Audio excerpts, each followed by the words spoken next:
എങ്ങനെയുണ്ട്? ഫ്രിഡ്ജിടയിൽ നിന്ന് പാവേനെ വിളിച്ചോണ്ട് നീ ഇറങ്ങി വരുമായിരുന്നോടാ? അല്ല പിന്നെ പാന്റ് ഇടാൻ പോലുള്ള ഒരു അവസരം നീ കൊടുത്തില്ലല്ലോടാ. അത്രേ ഉള്ളൂ. അത് ഞങ്ങൾ മോഡലാണത്. ഇപ്പോഴത്തെ മോഡലായിരുന്നു. ഇത്രേ ഉള്ളൂ. അതാ ഞാൻ ഇനി അടുത്ത പ്രാവശ്യം കരാട്ട പഠിക്കുമ്പോൾ ഇതങ്ങ് ഊരിക്കളഞ്ഞാലും. നിങ്ങൾ ഊരണ്ട. അപ്പൊ ഞാൻ മോഡേണാവാൻ നിങ്ങൾക്ക് ഇഷ്ടമല്ല. വലിയ കോടീശ്വരിയാ. 3 ആങ്ങളമാർക്ക് ഒരു പെങ്ങള്. 3 ആങ്ങളമാർക്ക് കൂടി ഒരു പെങ്ങള്. സുൽഫരാജ്, സാമരാജ്, പൂജരാജ്.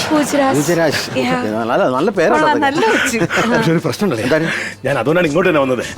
ഇവന്മാര് 3 പേരും ഗുണ്ടകളാ.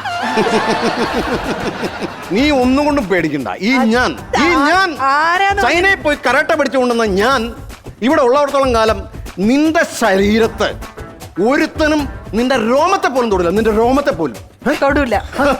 രോമത്തെ പോലും തൊടാൻ സമ്മതിക്കില്ല. വിശ്വസിച്ച് ഇവിടെ നിൽക്കാമല്ലോ. എനിക്ക് എന്റെ പെണ്ണിന് ഇവിടെ നിൽക്കാമല്ലോ. നിനക്ക് നിന്റെ പെണ്ണിന് ഇവിടെ നിൽക്കാം. എനിക്ക് എത്ര ദിവസം വേണം ഇവിടെ നിൽക്കാമല്ലോ. ഞങ്ങളിങ്ങനെ ഇന്നലെ ഇറങ്ങി ഓടിയാണല്ലോ. രാത്രി ഉറങ്ങാൻ പോലും പറ്റില്ല. ഇങ്ങനെ ഒരു കാര്യം ചെയ്യാം, ഒരു വിശ്രമിക്കട്ടെ. അതെ, നമുക്ക് അകത്തോട് വെള്ളം എന്തെങ്കിലും എടുത്തിട്ട് വരാം. മതി, അവർക്ക് മനസ്സിലായി. സത്യം പറഞ്ഞ കണക്ക് പഠിപ്പിക്കാൻ വന്നിട്ട് ഈ കണക്കാവുമെന്ന് വിചാരിച്ചില്ല. സന്തോഷായി ഒരുപാട്.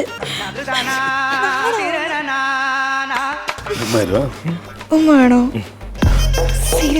അളിയാ, അതെ മറ്റേ തലകണ.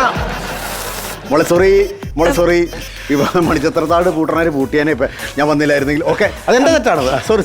ഓക്കെ നാണക്കടായി പോയി.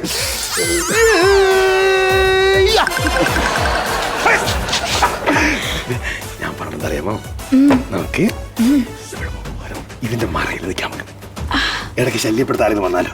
ശരിയാ. അപ്പൊ ഉമ്മ തരുമോ? ഉമ്മ. അതെ, കൊച്ചിന്